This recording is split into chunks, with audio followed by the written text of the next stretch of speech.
The transport ship landed on Nexus 7 with a deep rumble that shook the walls of the military base. Commander Vreekness stepped out into the cold air and looked around with disgust. This was supposed to be a joint military operation between the greatest warriors in the galaxy and these soft creatures called humans. Vreekness stood 8 feet tall. His body was covered in natural armor plating that could stop most weapons. His people, the Krenari, had fought and won 50 major wars across the galaxy. They were born to fight. They lived to fight. And now the Galactic Coalition expected him to fight alongside humans. He had seen pictures of humans before. Soft skin. No claws. No armor. No regeneration abilities. They were like newborn animals, compared to the Krenari. Vreekness could not understand why the Coalition had included them in this alliance against the Void Swarm. His second-in-command, Sub-Commander Thorax, walked beside him as they entered the base. Thorax was younger, but shared the same doubts about this mission. "I still do not understand why we are here," Thorax said quietly. "These humans will only slow us down in battle." Vreekness made a low growling sound of agreement. "The Coalition believes in numbers. They think more soldiers means more strength. They do not understand that weak soldiers are worse than no soldiers at all." A human officer approached them. He was short compared to Vreekness, maybe 6 feet tall. He had brown hair and calm eyes. He wore a simple military uniform with a captain's rank on his shoulder. "Commander Vreekness, I am Captain Jack Harris. Welcome to Nexus 7. We have prepared quarters for you and your team." Vreekness looked down at the human. "I did not come here for comfortable quarters, Captain. I came here to see if your species is worth fighting alongside." Jack did not react to the insult. His face stayed calm and professional. "Of course, Commander. What would you like to see?" "Your combat records," Vreekness said. "I want to see how humans perform in real battle. Not training exercises. Real combat against real enemies." Jack paused for a moment. Something changed in his eyes, but it was gone quickly. "We have several combat records available. Is there a specific engagement you would like to review?" "Your hardest battle," Vreekness said. "Show me the worst thing your soldiers have faced. I want to see how humans react when death is certain." Thorax made a small laugh. "This should be entertaining. Perhaps we will see them running away." Jack looked at Thorax but said nothing. Then he turned back to Vreekness. "Very well. I can show you the footage from the Battle of Kepler Station. But I should warn you, Commander. This footage is classified. What you see cannot be shared outside this room."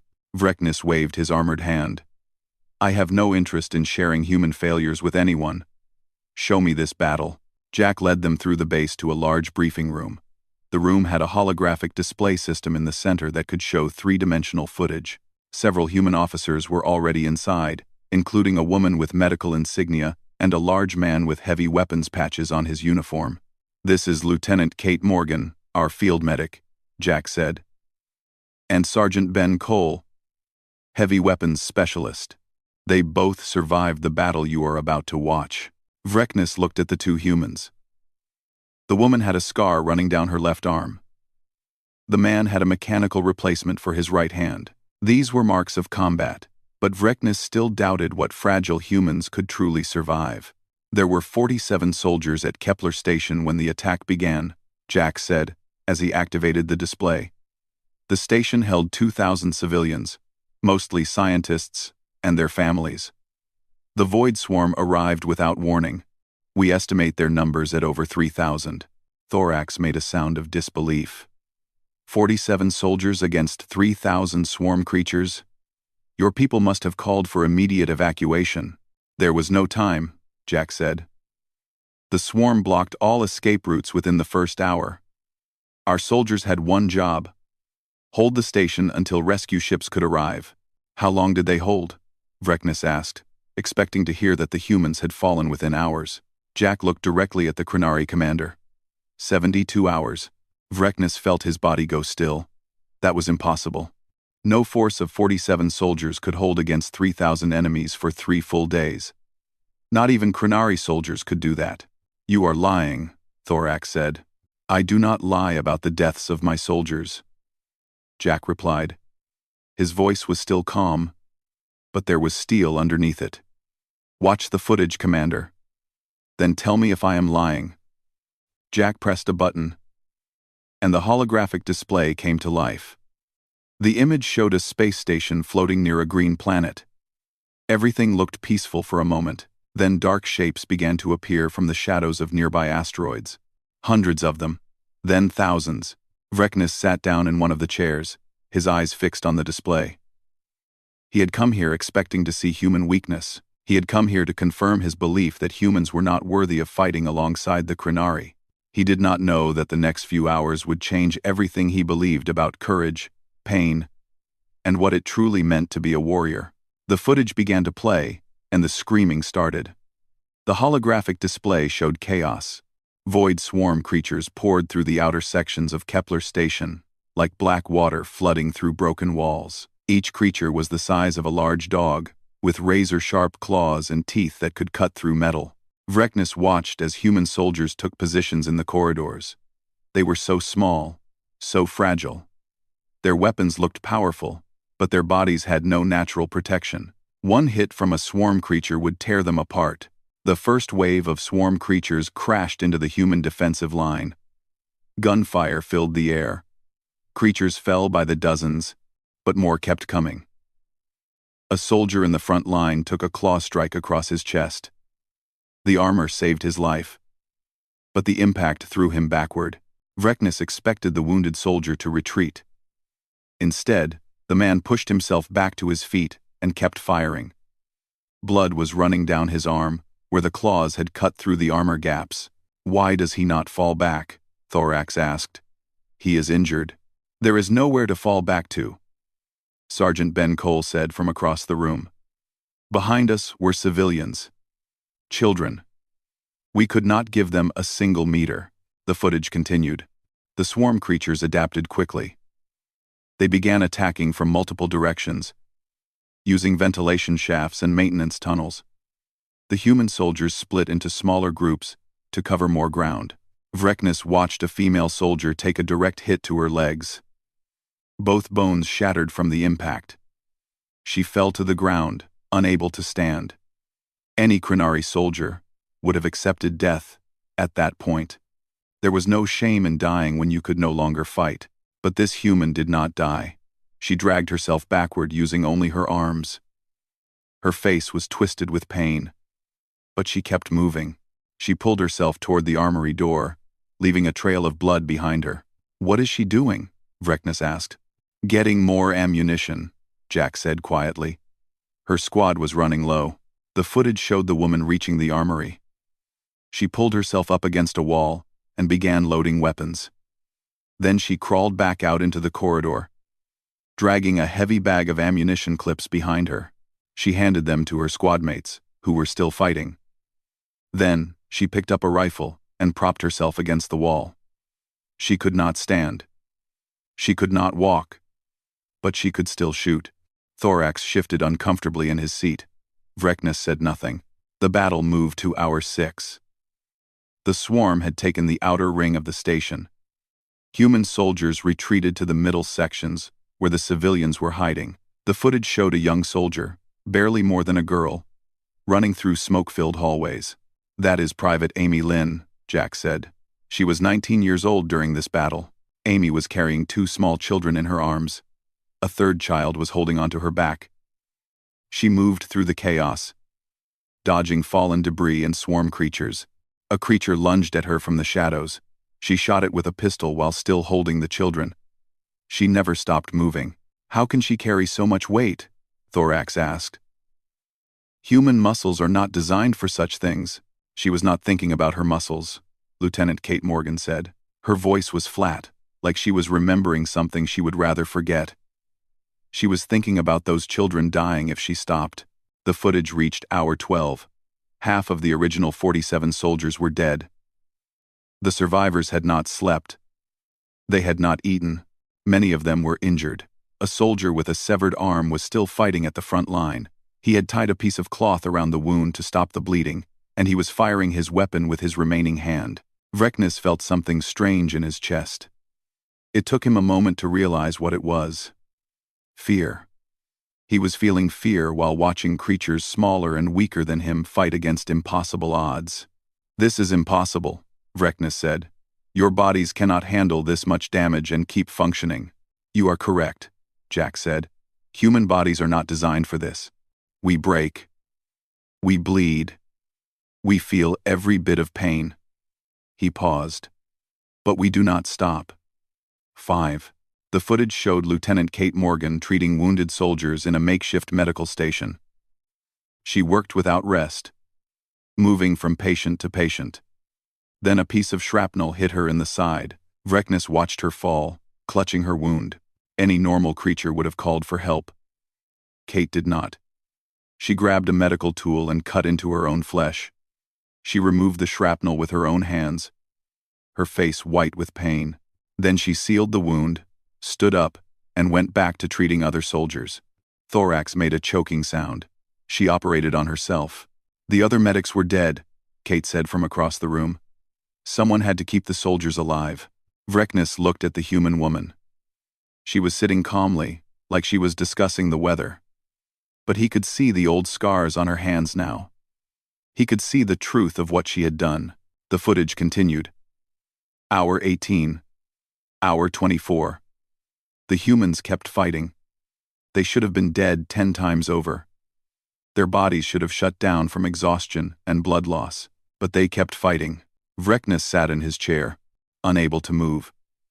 He had watched many battles in his life. He had seen brave soldiers and cowardly soldiers. He had seen victories and defeats, but he had never seen anything like this. And the footage was only 1/3 complete. The footage reached hour 36. Vreknes had not moved from his chair. His eyes were locked on the holographic display, watching humans do things that should have been impossible. Only 23 soldiers remained alive. They had been fighting without sleep for a day and a half. Their ammunition was running low. Their medical supplies were almost gone. Every single one of them was injured in some way, and they were still fighting. Vreknes watched Sergeant Ben Cole hold a corridor by himself. His squad had been killed in a surprise attack from below. Cole had sealed the door behind him and set up a defensive position. For 6 hours, he held that corridor alone. Swarm creatures came at him in waves, and he killed them all. The footage showed Cole talking to himself. At first, Vreknes thought he was going mad from stress. Then he heard the words, "Not today. Not today. Not today." Cole repeated the same words over and over again. His hands were bleeding from gripping his weapon so hard. His voice was raw and broken. But he kept saying those words. And he kept pulling the trigger. "What does that mean?" Thorax asked. His voice was quiet now. The mockery was gone. "What does not today mean?" "It means death is not going to win today," Jack said. "It is something humans say when we refuse to accept the end." Vreknes looked at the Chronari beside him. Thorax's armored face was impossible to read, but his body language had changed. He was leaning forward, watching the footage with an expression that looked almost like respect. The display shifted to another part of the station. A group of soldiers were protecting a room full of children. The swarm had found them. Creatures were cutting through the walls, trying to reach the young ones inside. A soldier named Cooper threw himself at the wall breach. He did not have a weapon anymore. He used his hands, his feet, his teeth. He fought like an animal, holding the creatures back with nothing but his body. When they finally pulled him down, he was still fighting. His last act was to pull a grenade from his belt and hold it against the swarm creature that was killing him. The explosion took out 12 creatures. The wall breach was sealed with rubble. The children survived. Vreknes felt his hands begin to shake. He clenched them tight, trying to hide the trembling from the humans in the room. "Your soldier destroyed himself," Vreknes said. "He chose death. He chose to save those children," Jack replied. "Death was just the price." The footage continued. Hour 48. The humans had been fighting for 2 full days without rest. Their movements were slower now. Their reactions were delayed. But they kept fighting. Vreknes noticed something strange. The humans should have been getting weaker. Instead, some of them seemed to be getting stronger. A soldier who could barely lift his weapon an hour ago was now fighting with renewed energy. What is happening to them? Vrekness asked. How are they still moving? Humans call it a second wind, Kate explained. When our bodies are pushed beyond their limits, sometimes we find more strength hidden inside. It is not logical. It is not something we can control. It just happens. That is not possible, Thorax said. Bodies do not work that way. Human bodies do, Ben Cole said. He was watching the footage with a distant look in his eyes, like he was back on that station again. We do not know why. We just know that sometimes, when everything should be over, we find a way to keep going. The footage showed soldiers falling asleep while standing, then waking up seconds later to keep fighting. It showed humans eating emergency rations while firing their weapons, chewing between shots. It showed medics treating wounds with one hand while fighting with the other. Vrekness had seen warriors from a dozen different species. He had seen the famous battle rages of the Thornok. He had seen the cold precision of the Velishan assassins. He had seen the unstoppable charges of his own Krenari people, but he had never seen anything like this. This was not battle rage or cold precision. This was something else. This was ordinary creatures deciding that they would not lose, no matter what the universe threw at them. Hour 60. 12 humans remained, 12 out of 47. They had retreated to the central core of the station, forming a final defensive ring around the last group of civilians. The rescue ships were 3 hours away. They just had to hold for 3 more hours. But the swarm had adapted again. They were coordinating their attacks now, hitting all sides at once. The 12 humans could not cover every entrance. They were going to be overrun. Captain Jack paused the footage. The room was silent. This is where we made the decision, Jack said. His voice was heavy with old pain. We could not hold the defensive position for 3 more hours. The swarm would break through and kill everyone. What did you do? Vrekness asked. His voice was barely a whisper. We went on offense, Jack said. We stopped defending and started attacking. We charged directly at the swarm hive cluster. In the lower levels, Thorax made a sound of disbelief. 12 soldiers charged thousands of enemies? That is suicide. Yes, Jack said simply. But it was our suicide to choose. And we decided that if we were going to die, we would die taking as many of them with us as possible. He pressed the button, and the footage resumed. Vrekness watched 12 humans charge into darkness, armed with nothing but close combat weapons and their refusal to quit, and he understood that he was watching something sacred. The footage showed 12 humans running into the darkness of the lower levels. They had dropped their rifles because they were out of ammunition. Instead, they carried knives, axes, metal pipes, anything they could use as a weapon. Vrekness watched them disappear into the maintenance tunnels where the swarm had built their hive cluster. The camera angles shifted to emergency lighting footage, grainy and dark. The humans were barely visible as they moved deeper into enemy territory. The swarm came at them from every direction. In the tight tunnels, the creatures could not use their numbers effectively. The humans used this to their advantage. They fought in pairs, covering each other, moving forward 1 bloody meter at a time. A soldier fell, then another. The survivors did not stop to mourn. They stepped over their fallen friends and kept pushing forward. Vrekness saw Private Amy Lynn in the footage. The young woman who had carried children through smoke-filled halls was now covered in blood and dirt.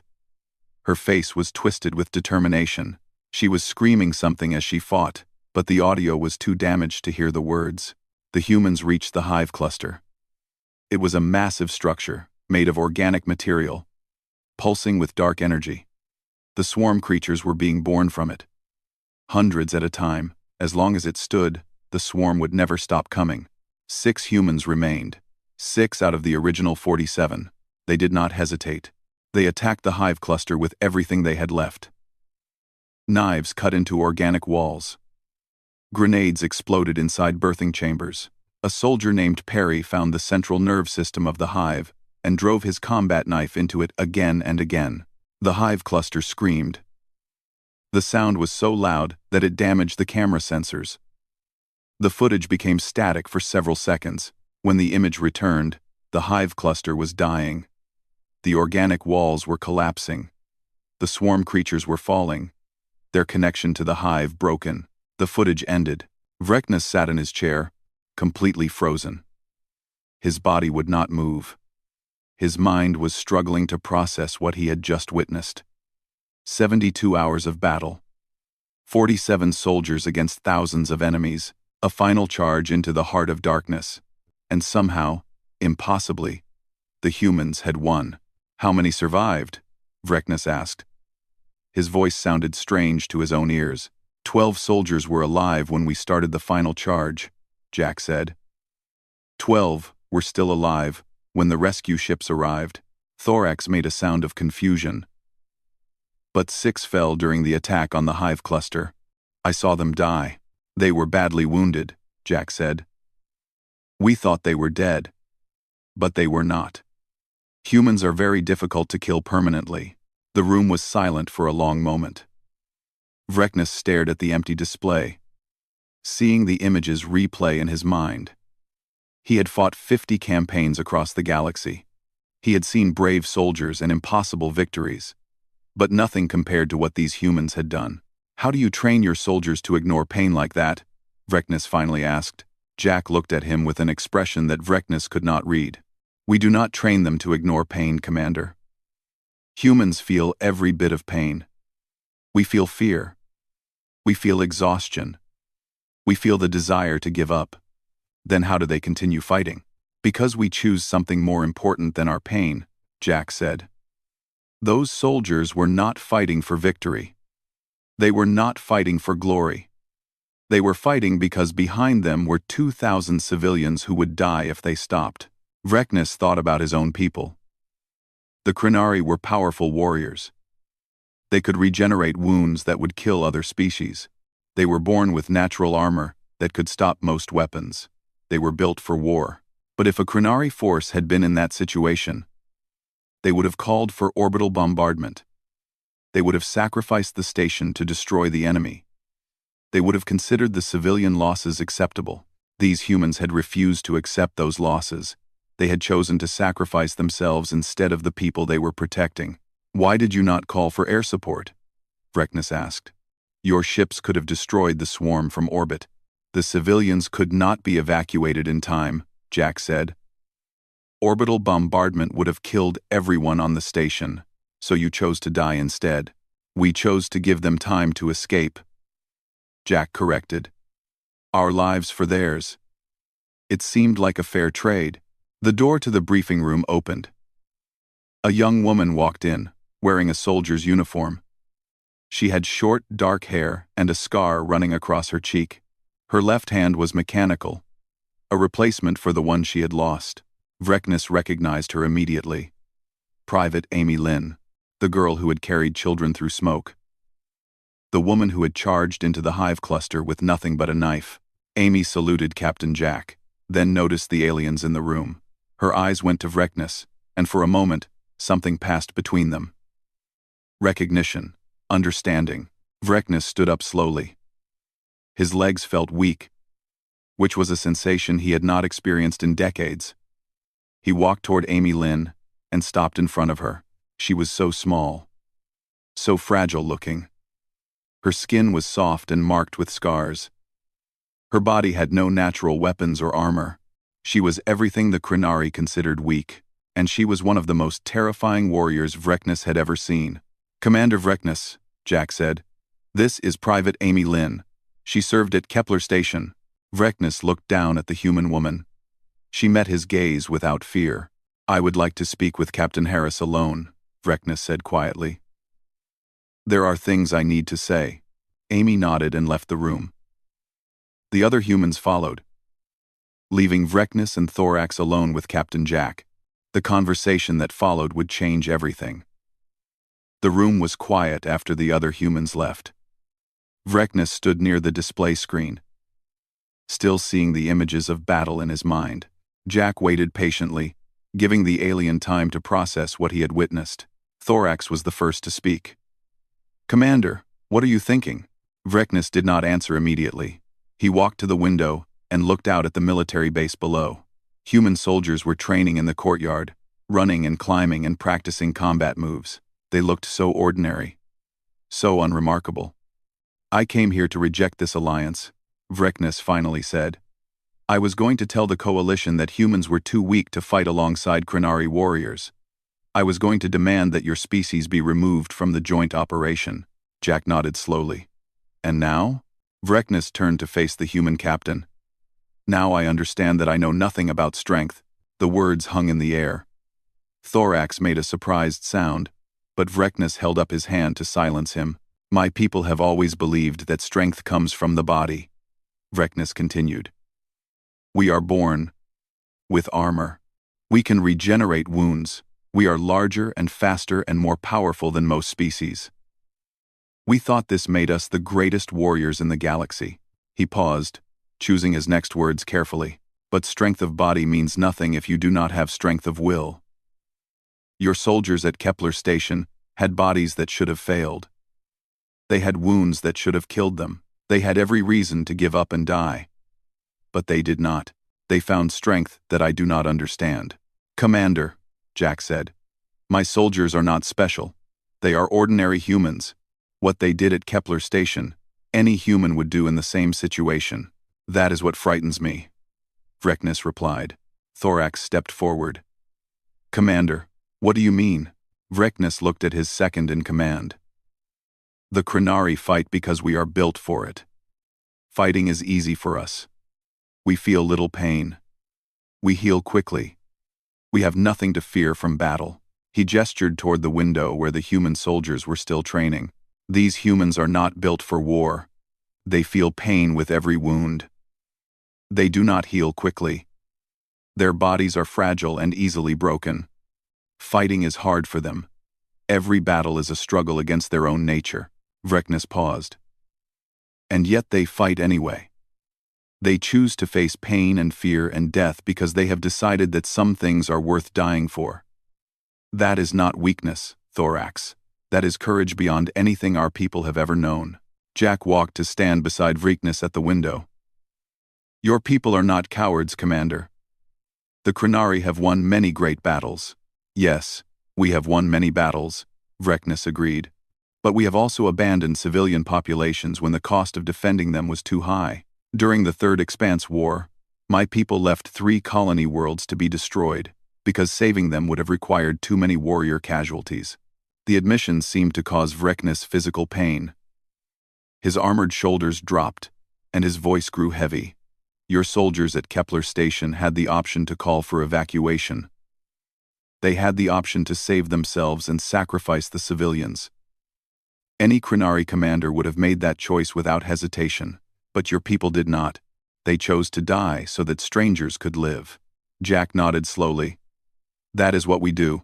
Protect those who cannot protect themselves, even if it kills you, especially if it kills us," Jack said. "The measure of a soldier is not how many enemies they can destroy. It is how many innocent lives they are willing to protect." Vreknus was silent for a long moment. Then he straightened his posture and turned to face Jack directly. "Captain Harris, I would be honored to fight alongside your species in the coming battle.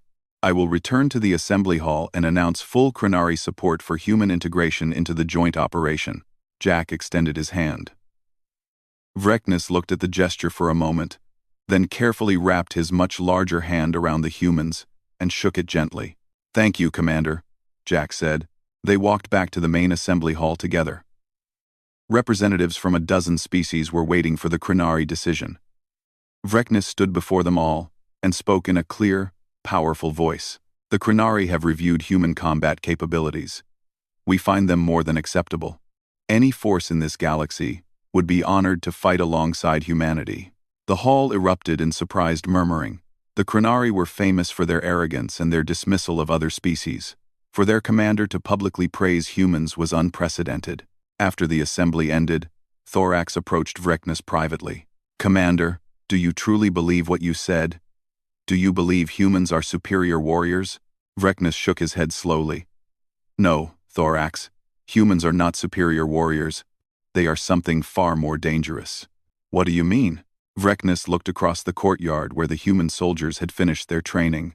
They were laughing now, joking with each other, sharing food and water. They looked like friends enjoying a peaceful afternoon, not warriors preparing for a deadly mission. The Krenari are born warriors, Vreknus said. Fighting is natural for us. We have never known anything else. He watched as Captain Jack joined his soldiers, clapping one on the shoulder and laughing at a joke. Humans are not born warriors. They are born for peace, for love, for building families and communities. War is unnatural for them. It breaks something inside them every time they fight. Vreknus turned to face Thorax with an expression that mixed respect and something close to fear. And yet they fight anyway. They take up weapons, not because it is easy, but because it is necessary. They charge into darkness not because they are fearless, but because they have decided that losing is unacceptable. He paused. That, Thorax, is the most terrifying thing in the universe. Not a creature who was built for war, but an ordinary being who has chosen to become a warrior despite everything their nature tells them. Thorax was silent, watching the humans laugh and talk below. What do we call such creatures? He finally asked. Vreknus thought about the footage he had watched. The severed arms and broken legs. The soldiers who refused to die. The final charge into darkness. We call them human, he said softly. And we are fortunate that they are on our side.